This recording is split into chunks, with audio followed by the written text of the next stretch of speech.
Pogacar is about to go and Wout van Aert goes with him immediately. The Paris-Roubaix route has been the same since 1977, with the riders heading out from Compiègne to brave the cobble sections en route to the famous velodrome. But the 122nd edition of this classic promised to be something extra special. Tadej Pogacar and Mathieu van der Poel have gone pedal to pedal in recent weeks. Pogacar taking the Tour of Flanders, Van der Poel the Milan-San Remo. That meant their duel on the Hell of a North was highly anticipated. It's one of those special races where you work for a winter, so I think we are ready with the team to try and make it a success again. I think I always try to race on instinct, but especially in Roubaix there are so many things that can happen on every cobble section, so yeah, you just have to try to be in the race and try to stay in front and hopefully no punctures. Pogacar had participated in the junior version of the race, but this was his eagerly awaited senior debut on the cobbles that he'd already had a taste of on the Tour de France. It means a challenge, and I'm looking forward for that one because I trained a little bit this year on the cobbles. I know them since I've been a junior, but I have not so good memories from them. But let's hope we can create some nicer memories this year around. We are here to win the team. And we have very good, strong riders. The motivation is super high. Guys are ready, and I think me as well. So we will try to fight for a win, of course. It certainly wasn't going to be a two-horse race, though. Mads Pedersen finished runner-up on the Tour of Flanders. Visma Leasebike's Dylan van Baarle is a former Paris-Roubaix winner, and teammate Wout van Aert has finished on the podium twice. I don't know if I'm in the shape of my life, but I'm definitely in a top shape, and I haven't been better ever in the classics, so I'm in a good position. Roubaix is a different race than Flanders, for example. A lot more guys can go for the win. It's unpredictable. Yeah, if everything comes together, then we have a good chance again. The beginning of the season was complicated for me. I think. It was hard to find the right legs in the classics, and from Dwars door Vlaanderen on, I felt like myself again, and for sure it was good for the morale to be in a final again in Tour of Flanders with the best riders. There were 259 kilometres for the peloton from Compiègne to Roubaix, with 55.3 kilometres of cobble sections that could make all the difference. They start at Troisville à Inchy, the first of 30 sections, including the famous Arenberg Trench and the Carrefour de l'Arbre, the tree crossroads, 17 kilometres from the finish at Roubaix. Will the iconic velodrome see a sprint finish, or will one man break away and get the chance to savour the moment as the winner of the 2025 Paris-Roubaix? It wasn't until the peloton had sped over some 40 kilometres at more than 50 kilometres an hour that the first group managed to break away. Led by former Spanish champion Oya Lazcano, the group also featured Lotto's Jasper de Boost, Norwegian champion Marcus Hurlgaard and Kim Heyduk of Ineos Grenadiers.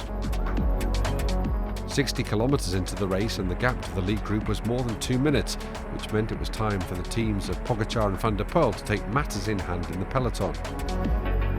Nonetheless, the gap continued to grow and even crept over 3 minutes before the peloton started to eat into it with the first cobble section looming. The approach of the first major difficulty of the day meant the peloton got jumpy. Matej Mohoric was caught up in a crash, as was Van Aert. Fortunately for them, both men had help to get back into the race, but with the wind at their backs, the breakaway group's lead was back to more than 3 minutes as they tackled the first cobble section. Some will be going forward, some will be washed away over the coming hours.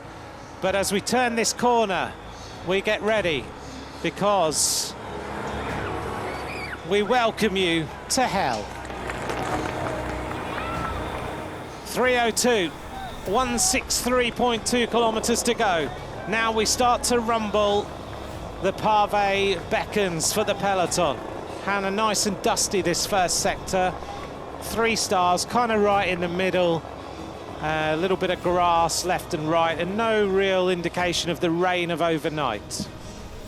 Falls are a big factor on the Paris-Roubaix, and the route is no respecter of reputations. Jasper Philipsen, second in each of the last 2 editions, found that out the hard way. And it's not only the riders that suffer. Filippo Ganna dropped back due to a mechanical problem on the first cobble section. Van Aert did too.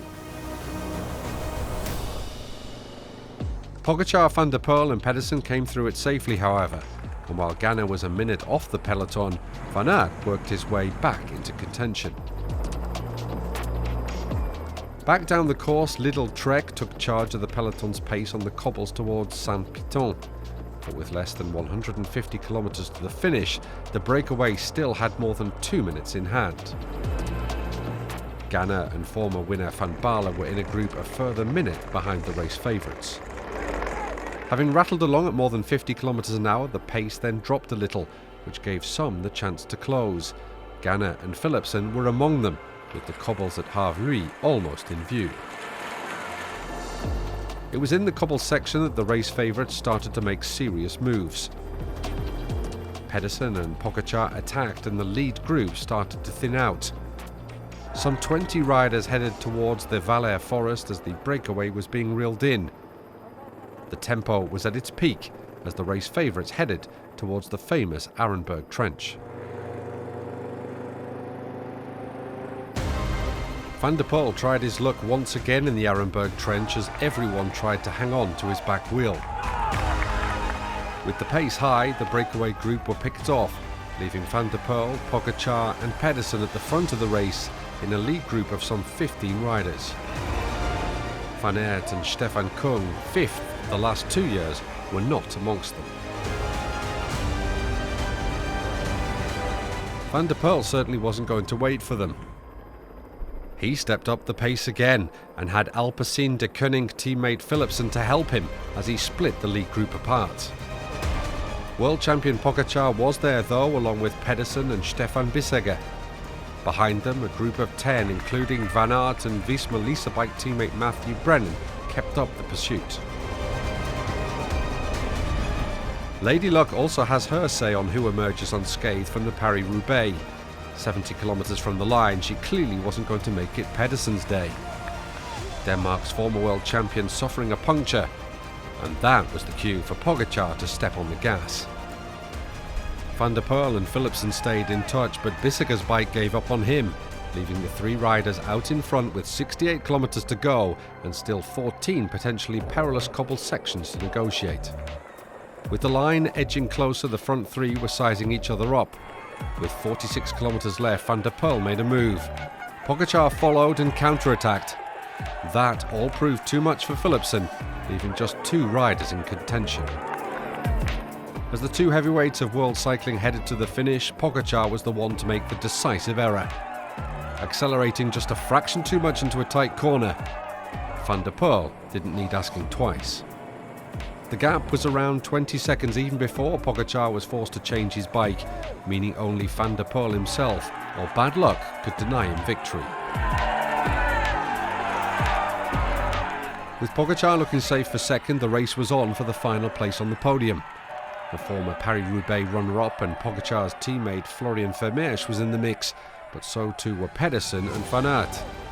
There was a little scare for Van der Poel at the tree crossroads, but he still had more than a minute in hand with less than 20 kilometres left. As the former world champion headed towards the velodrome, the current wearer of the rainbow jersey, Pogačar, had given up the chase. That left Van der Poel to celebrate as he closed in on a 3rd successive Paris-Roubaix win.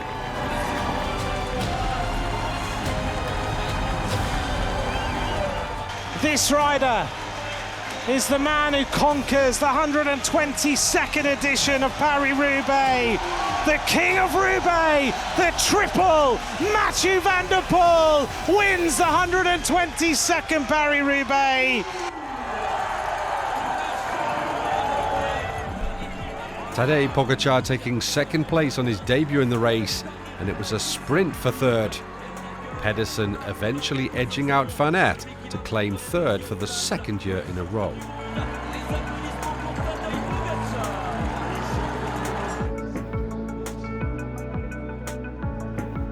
So Mathieu van der Poel taking the 2025 Paris-Roubaix to become only the third man in the history of the race to win it 3 years in succession. It means he's now won 8 monuments of cycling. That's as many as Pogačar. It means a lot. It's such a hard race, and I was really suffering. Yeah, too bad that I had this mistake in the corner.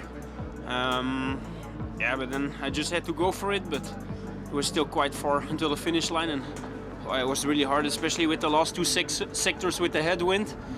I was really struggling, but yeah, I'm happy to make it to the finish line.